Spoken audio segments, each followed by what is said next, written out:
my master's thesis, I did get a master's degree from California University of Pennsylvania. Please don't hold that against me. But I did my master's thesis on the Bloomery Iron Furnace located in Bloomery, West Virginia. I'll be happy to speak to that. Has anybody got any interest in that particular topic? Yeah. Excellent. That's where we're going to go. Okay. As they're still downloading this, there isn't a whole lot of period photographs of the iron furnace, unfortunately. The nature of the iron furnace was a devourer of fortunes. People would come to the iron furnace and think that they could operate it. You know, conjecturing, I guess, that they knew enough about it from eastern Pennsylvania and up around the Dauphin County that they could come here and, well, I guess, show us how to do it. I say a devourer of fortunes because it is a rural location. While it does have an excellent iron ore source and does have an abundance of trees with which to make charcoal, it as a real kind of an odd place to put an iron furnace. It did have most of the things that would, you know, lend itself to being well suited for it. Unfortunately, the operation was so remote. In order to get your iron products to market, you had to either take them down the Capon River towards Great Capon, or you had to take them somewhere closer to the Northwestern Turnpike, which of course is present-day Route 50. And it sort of was a good fit for this location in the late 1700s, early 1800s. But by the time you've got the wave of humanity, especially after the passage of the Northwestern Ordinance, heading into the states that would become Ohio, Indiana, Illinois, Michigan, Wisconsin, by the time you get to the Northwestern Ordinance in the early 1800s, people are starting to use this. I mean, they're certainly still using this, but you got the opening of the Erie Canal, and a good bit of the traffic is just bypassing this area altogether. By the way, just fun fact, that's why they called this the Northwestern Turnpike. It was because it was supposed to be the fastest way to get to the Northwest, the old Northwest, what we today call, I guess, the Rust Belt. All right, so the Bloomery Iron Furnace, it's early in its existence, it was making almost exclusively iron pigs. The iron pigs, if you would, first of all, has anybody seen the Bloomery Iron Furnace or an iron furnace? It looks like a truncated pyramid, right? Yeah, yeah. Pyramid with the top taken off, but okay. Ideally, the situation is you would pour into the interior, they called it the Bosch, a measured amount of charcoal followed by limestone followed by iron ore, and then repeat the process. It was 3-2-1. 3 parts charcoal, 2 parts limestone, 1 part iron ore. And ideally the charcoal would be ignited. It would actually melt the limestone. It would become a molten glass-like substance. The iron ore would sink through it, submerge through it, and the limestone would pick up all of the impurities. And of course, iron being the heaviest constituent of the mess, it would settle to the bottom. Very early in its development, it was a bloomery. That's hence the name of it, bloomery, which is technologically very different than an iron furnace. What you see there now was not the first iteration of ironworks there. The first iteration in the very late 1700s, as operated by, I forget his name now, Thomas Paisley. Thomas Paisley operated a bloomery, which was, in effect, an attempt to purify the iron. They would take the iron ore, again, a very, very good quality iron ore, about 70% magnetite. No, not magnetite, hematite. And they would basically, the same process for the iron furnace, only they would not be able to get it to a molten state. They would put in your iron ore, followed by the flux. Sorry, they put in the charcoal, followed by the flux, in this case limestone, followed by the iron ore. And as the charcoal would burn off, it would collect with the charcoal would burn off. The slag would bond with the hematite, and what you would get at the bottom of the process after about 12 hours of repeating the charcoal, limestone, and iron ore, you would get this thing that looked a lot like a bloom. Imagine, if you will, a molten gelatinous mess. Only it wasn't liquefied, it was solid. They would pull it out, they would turn it over, and because of the layers kind of nesting on one another, it would look like a bloom, some sort of flower bloom. Now, this wouldn't be huge, this would be manageable size, about the size of a medicine ball. I can't think of any other modern day equivalent to the size of this thing. But they would drag it out, they would drag it up on top of a wooden anvil. I know it's sort of counterintuitive. And they would hammer it with wooden mallets, large wooden mallets, to compress the semi-gelatinous material into and consolidate it into a mass.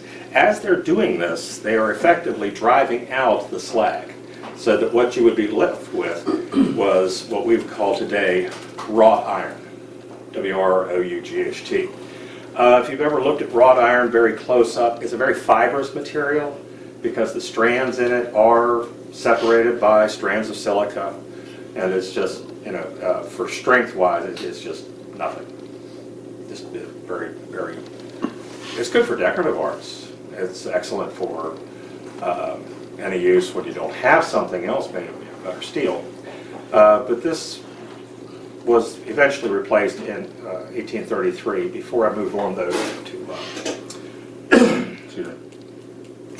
Before I move off to the Bloomery, though, Isaac Zane of, I'll think of the name after a while. Marlborough. The Marlborough furnace was his, yes. But at that time, and this is a bill of sale, an auction, that he has in the Hanley Library. Phenomenal document, phenomenal document. And it's actually his sale. They're going to sell it off. But he originally acquired the property to put it out of business. He didn't want the competition. Are you familiar with the Marlborough? Yeah. The person I went to grad school with did term paper. Master's thesis? Master's thesis was on the Zane, Isaac Zane, and he said he bought it from Robert Rutherford and the Crackwood furnace down Trout Run Road, and did nothing with them. It was to eliminate competition. Now, in the records vault in the courthouse, there is a very ponderous ledger from Hampshire County had 4 iron furnaces total, but it's from the Hampshire furnace, and it is amazing. The Hampshire furnace itself no longer exists. In fact, the site of it, all of the stone was raised and taken for something else. The only remnants physically still there are bits of slag. And that one, Patrick McCarty had that one. And that one, if you are really interested in extant records of very, very early iron furnaces, that one is probably the best. But the Marlborough furnace, are you familiar with any records of that one left? She found a lot of stuff. I think in Zane's papers, they exist somewhere. I didn't ask her particularly for all the sources, but she had some papers of Zane's and also stuff in the Quaker meeting. Right. Had some stuff on him as well. Also him being kicked out of the meeting. Yeah, a little bit of a slave issue there, I think. Well, it was also philandering. Oh, no. Yeah. Now, there's a silhouette of him. Pardon? There's a silhouette of Zane. Yeah. I couldn't find a photograph, but there is a silhouette of Zane that I Yeah. found in my research. Who was that grad student? You had to ask me. I'm sorry. It's been like 30 years ago. That's about the time I was writing mine. I could see her face as clear as day. Because I thought I ran into the works of Susan Poe down at Hanley Library.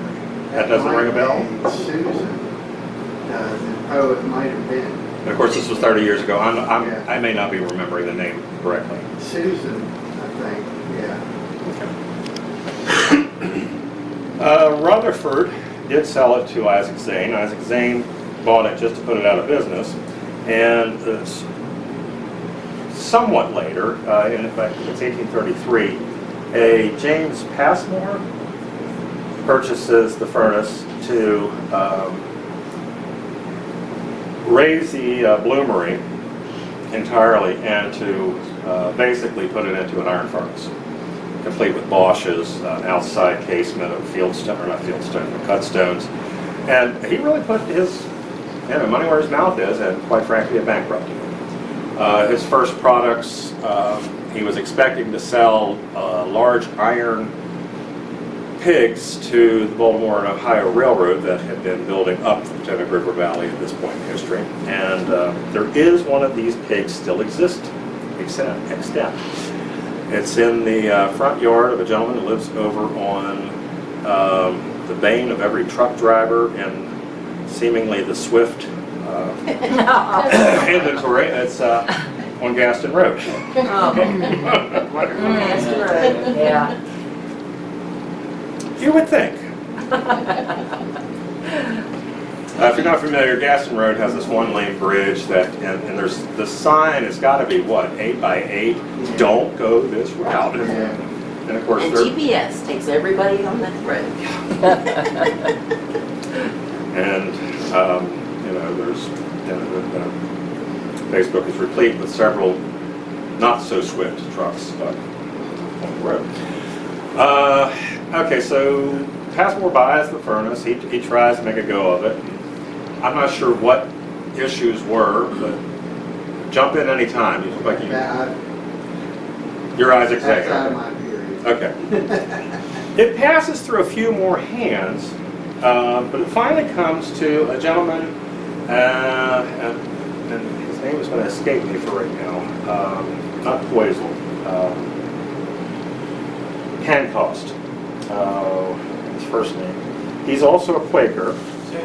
Samuel Pancoast. Thank you. Who said that? You got it. I finally found the maiden name of his wife. It took me forever. When you were doing the 1860 census, we were looking for the maiden names. 40 years ago, yeah. That was 1985. Was that early? Yeah. Okay. But I did find that one. Had to send off to the library, Penn State, Johnstown campus, I think, had some of his papers. I could help you update that 1860 census. I think I actually penned it in on my copy. But Pancoast decided to make a go of it and purchase it in he's only 1850, so it's late 1840s. He, of course, purchased the property, and I'm not sure exactly how the mechanisms of financing worked out. And he seemed to be doing pretty well with it up until about 1855-ish, and it seems to have all fallen apart on him. He still remained as the Iron Master in name only, but his experience with being the Iron Master there in Bloomery was, again, a devourer of fortunes.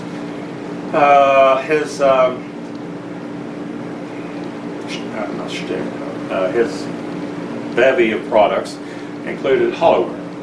And for anybody who has ever done any kind of lost wax casting or any kind of, I guess, maybe a bundt cake, it's a very fickle art. And for trying to cast iron into a shape that is not easily releasing, it's akin to, you have to make a cast of the interior first out of something that's going to be semi-solid. Take that and sort of harden it in something. I guess bake in. I don't know. Then you're going to put it back inside of something else larger, but you got to bring it on the bottom and the two sides, minimum, usually 3 sides, maybe 4 sides. And then, of course, you've got to put in some kind of a funnel or something, a feed tube, where you're going to pour in your molten material. And once you've done all that, and once you've got all that invested, then you get to take it apart and see whether or not it was all for, you're going to get something out of it. And he seemed to make some pretty decent, I mean, the reviews that I've read on his products actually seem pretty good. However, there was a gentleman by the name of Robert Sherrard out of Bloomery who invested a great deal of his fortune trying to keep Pancoast afloat during his run with the Bloomery Iron Furnace, and didn't seem to be doing really well with getting his money back. The sale of the out-of-works ironworks in the 1857-58 era, the auction, the bill of sale, included all kinds of all of the detritus that would be used for manufacturing of iron. And one of the things that was very interesting were all the horses. I mean, there was a prodigious number of horses, and they all had names. And they would all have little notations, and this is all available in the deed books up here at the Hampshire County Courthouse. But Robert Sherrard is going to be one of the people buying much of this. For what reason, I have no idea. He doesn't go into iron production afterwards. And one of the things that really kind of makes me scratch my head and why is he going to buy these are the flasks, the devices that you use to create the cast for which you will then get your hollowware out of, your pots and your kettles and things of this nature. He's going to buy those. And what he ever is going to do with those, I have no idea. But all of the templates, all of the things that you need to have in place for creating iron, like hollowware, he doesn't have any, or he's going to keep all that and then do nothing with it. I don't know why. One of the things that's going to get Pancoast in trouble, and was very surprising in my research about the Bloomery Iron Furnace was, and I had to go all the way to Richmond to their Virginia State Archive to get this, but the personal property tax records are still extant for the Hampshire County. And after looking at my relatives for genealogical purposes, I also looked up Pancoast. And one of the things that for 1 year, apparently he was so dedicated to the idea of operating an iron furnace that he put aside his belief system, or his beliefs, and rented from a Emily, wasn't McDowell. I wish that I could remember her name now. She lived here in Romney, and her business was renting out slaves. So she rented to him basically 15 slaves. And he's going to have ownership of them, lease those, but show his ownership of those for a period of about 2 years. I don't know how that affected him being a Quaker, I don't know. But he is going to be a Quaker slave owner here in Hampshire County for a period of time, and apparently it didn't work out.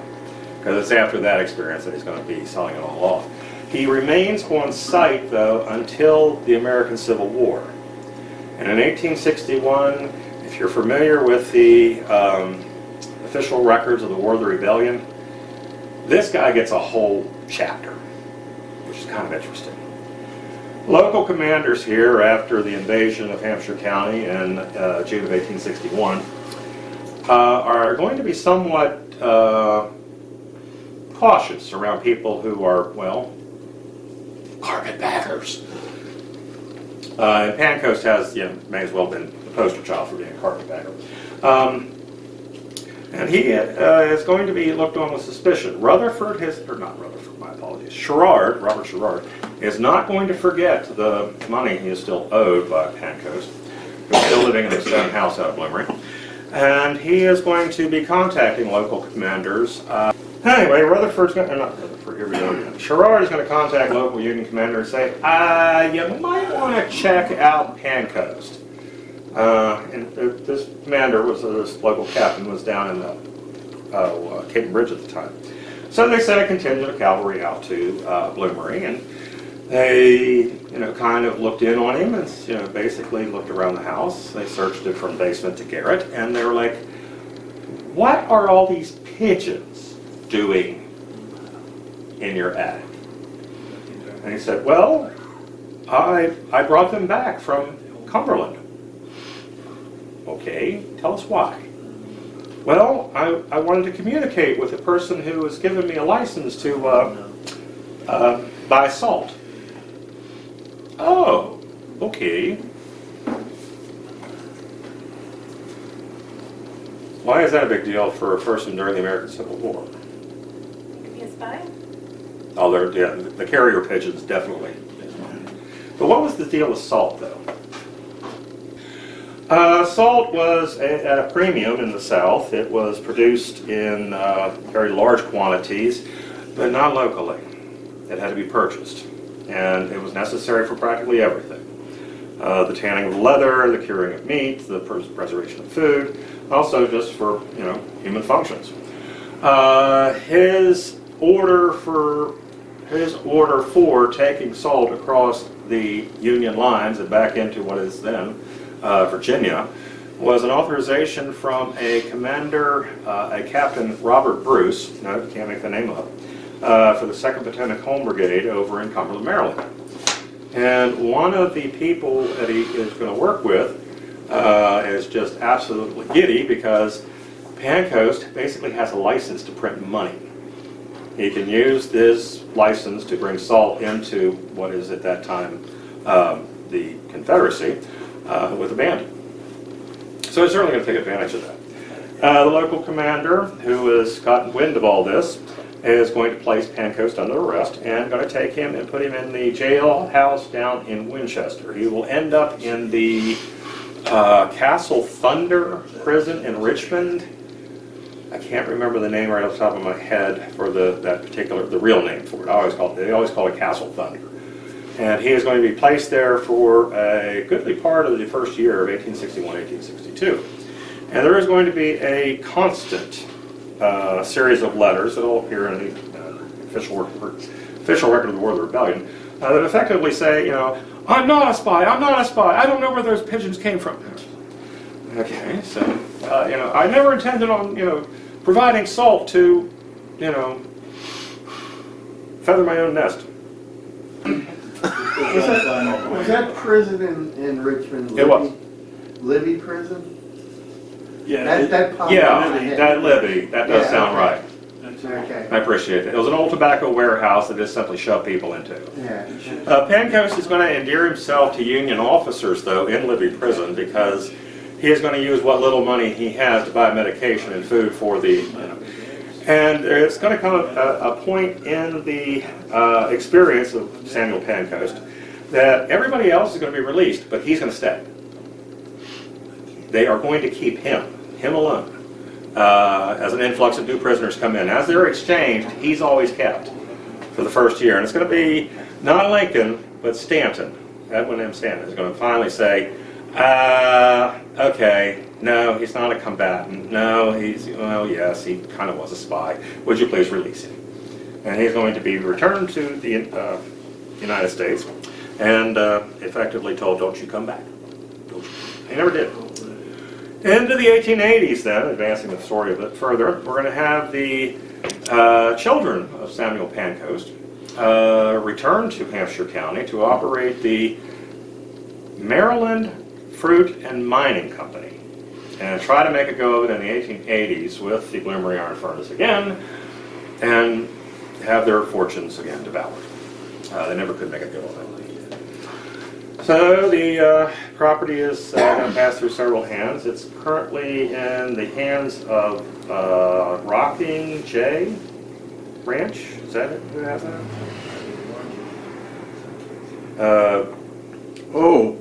The Johnson's family? Eileen Johnson's family. Yeah. There's several families that It is? own about 6,000 acres in Yes, that area. yes, that is the tract. That is the furnace tract. They kept Yeah, it intact. no, I know. Yeah. Interestingly, the Maryland Fruit and Mining Company is going to move house, so to speak, from the location of the furnace. They're going to leave that area and go over to Forks of Capon, just on the western side of Gaston Bridge, up the hill a little piece, and as you come to that leveled out area where the large house over to your right as you're heading west, is that the Brailsford House? I am having trouble remembering that one. But a short distance from where you get up onto the tableland, over on your left-hand side, there's an old house with another, by the way, is where you're going to find that very large square chunk of iron. It must weigh 6 tons. But that is the original company store for the Maryland Fruit and Mining Company. It's going to be there that, God bless them, they managed to keep intact about 3 books of the transactions of that company through the 1880s. So that was my adventure and writing a master's thesis. It's if you suffer from insomnia, I'll be happy to loan you a copy. It's certainly a cure for that. Ken. So, could you give Robin a little bit more detail the difference between Bloomery operation and a real iron producing or iron mill or whatever you call them? Okay, what's standing there in Bloomery today is what's known as a blast furnace. And in order to get temperatures hot enough to make the iron molten liquid, okay. You have to inject oxygen. Back to the Ken's question, the difference between a bloomery and an iron furnace. A blast furnace injects oxygen so that you can get enough of a temperature to actually melt it, and it can consolidate in the bottom of the Bosches. Yeah, If you can imagine an upside down Coke bottle, yeah, that's a lot like the interior of the iron furnace, because it funnels down. It starts at the top at a very large, where you feed it. yeah. It constricts a little bit in order to sort of help consolidate it and take advantage of, I forget the name of the effect, I think it's the Weir effect, for the escaping gases. And then it continues down more focused till you get to the bottom where you're going to have this gathering of 2 things. One, molten iron, and directly above it, this melted gelatinous mess called slag. That's the melted limestone and all of the impurities that it's managed to bind itself to get it out of the iron. If you go to Bloomery today, you'll find a prodigious amount of green and black rocks laying everywhere, and they look like shattered glass. Yeah. That's the slag. Okay. Now back to the Bloomery. The Bloomery, while it does have kind of an injection of oxygen and air, it's not an industrial kind of injection. It's more of a half-hearted, I don't know what to call it. It's not as efficient. Well, when you say injection, that implies to me that it's like forced air. Yes, Okay. definitely. So what propels the air? Oh, in a blast furnace, today if you were to go to number 6 out at Chicago, which is, I forget the name of the company, it's not U.S. Steel, but is that inland? Okay. In order to get the, it is Chicago, isn't it? In order to get the air in, they use this just insane series of pipes and pressures and enrichment in order to get as much effect and efficiency as they can to get it to fire up. In Bloomery, they were using it's pronounced a tweer system, a series of pipes, basically on 3 sides to basically inject air into it. The Bloomery Iron Furnace is located against a hillside. If you've been there, you've seen this. If you go behind the furnace, you will see a series of rock walls still there that basically supported the whole system that basically inject air into it. Yeah. But early on, they used what appeared to be 2 pistons made out of like wooden barrel staves, and basically would rise and fall, trying to keep a constant pressure going into it. Now this is somehow operated by horses, or what's the power behind making these pistons go up and down? Still further up the hill is a mill pond. I don't know what fed it. Yeah.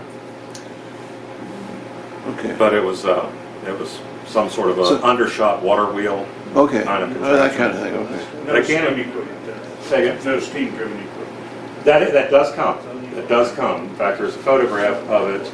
Unfortunately, it was all sacrificed in scrap drives during World War II. That's long ago. But we do have a photograph of it kind of fallen in and sort of leaning sort of derelict over the side. But it was prodigious. I mean, that thing was just, it was almost as big as a furnace. That was in the 1880s. But all of that's going to happen, that's very high maintenance, and you got to have people that know what they're doing. Yeah. And Pancoast by training was an engineer. And perhaps that's why, that's the source of his hubris for actually thinking he could pull it off when everybody else couldn't. Yeah. But he found out it devoured his fortune too. Did you ever sell anything? Oh yes, he sold plenty. Firebacks are still extant for the Bloomery Iron Furnace. But you can't sell, I don't think you can ever sell enough of them to, make it worth his while. I mean, obviously the economy of scale, unless you've got a steady stream, the shipping's going to eat you alive. Where's the iron source? The iron source, here again, if you go behind the furnace and start walking to, help me out guys, that'll be to the south, along that hillside, you'll come to a tram trail. And it is a gorgeous walk. It's a relatively gentle slope. Takes you all the way up to the other side of that mountain that furnace is up against. And it takes you up to drift mines. Tunneling back into the wood. Obviously, I would never go into one of these. But the source is an outcropping there amongst the layers of limestone. How far does that go? Probably about 7 miles. Oh, a lot of iron. Yeah. And that's- that's that- 10, 12 feet to the sea. I think it's, you mean elevation from the furnace to that? No, from the bottom of the seam to the top of the seam for the iron. Oh, it's the I don't know that one. I really don't know that one. I had another question about, have you been to the iron mill at Lonaquinic? Yeah. Yeah, okay. So that's a pretty huge place. That I've gotten closer to actually than the one at Bloomery. So how does that operation there and what they were doing there compared to what they were doing the Bloomery? Apples and oranges. Yeah, that was a Bloomery is very primitive. Yeah. The Lonaquinic furnace was very well thought out, and the principal fuel source there is going to be also charcoal.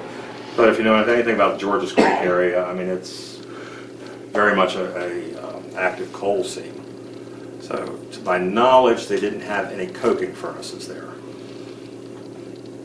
No coal around here. No, the only coal that occurs in Hampshire County, and it does occur here, is over near Pancake. You go up Trinity Road, as you're going between the two knobs there to get to the South Branch River, off to your right-hand side, up the side of that hill, there is, I've never been to it, but a coal seam. It's about, 6 inches thick. It's not commercially viable. It's in the Geologic Survey for West Virginia, for Hampshire and Hardy counties. Approximately how many tons came out of that mill? You have any idea? Bloomery. None at all. The ledgers from the 1880s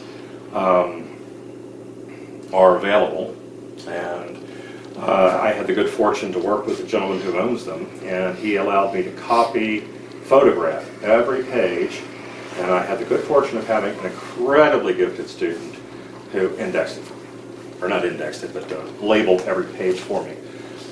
Next, of course, is to index, and I'm looking forward to doing that when I retire in a couple of years. there's another iron, well, probably Bloomery that I've seen, or iron mill that I've seen in Cooper's Rock State Forest. Mm-hmm. You've seen that one? Oh yeah, I've been down to it. Yeah, it's a lot smaller, I think, than the one in Bloomery, right? It's not very big. I mean, you go inside and you can touch the walls. Oh, you can get inside of the Bosches? I didn't realize that. Yeah, you just climb in. There's a hole in the bottom. You just climb inside, and you're looking up in Cooper's Rock. Oh, maybe you take a video and send it to me. I don't know that I climbed inside of one of those. Okay, I may have some pictures. I'll see if I have Maybe some. I'll send Robbie. Put a GoPro on this. Yeah. The number of iron furnaces in the Upper Potomac Valley, it's just, Hampshire County, for example, had 4 of them. There was the Hampshire Furnace out near Rada. There was the Vulcan Furnace over at, on your way to Cumberland, Furnace Acres now, the Furnace Restaurant, that area. There was the McCarty Furnace located at Pattytown, which is, if you know where the sewer plant is in Kaiser, that's where the location of the iron furnace was. Then, of course, there was the Hampshire Furnace. There may have been others that we simply will never know the location of, somewhat of attempts. But it seems like they occurred, relatively frequently.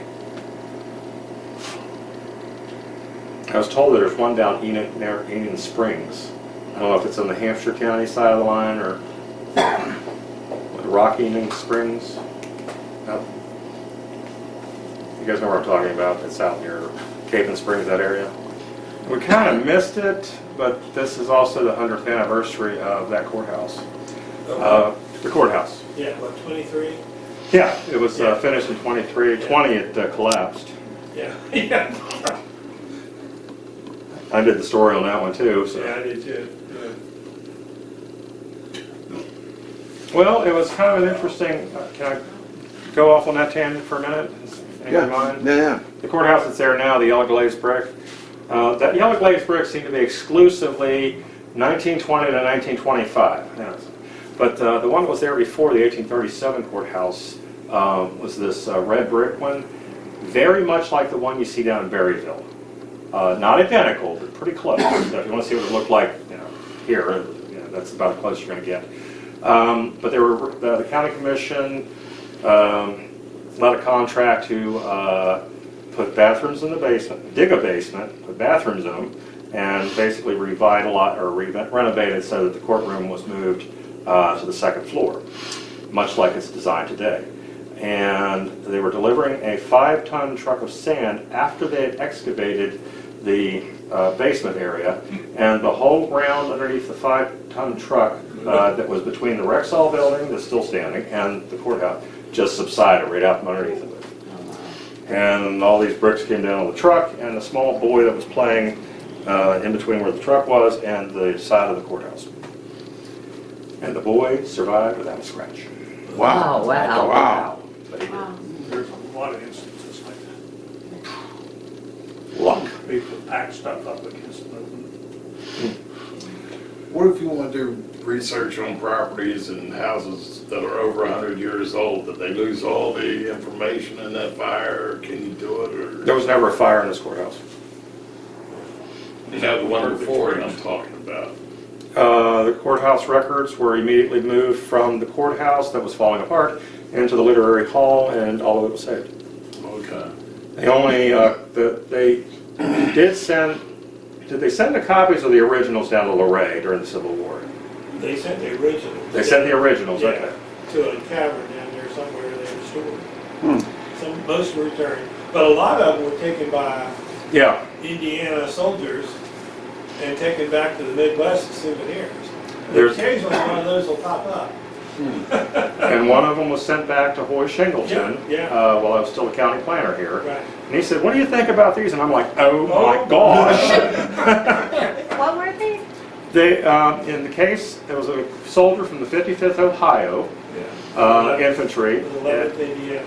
and he took them back What did he to. do? He took out documents that were laying on the courthouse lawn up Just there. irrelevant documents that had nothing to do with him?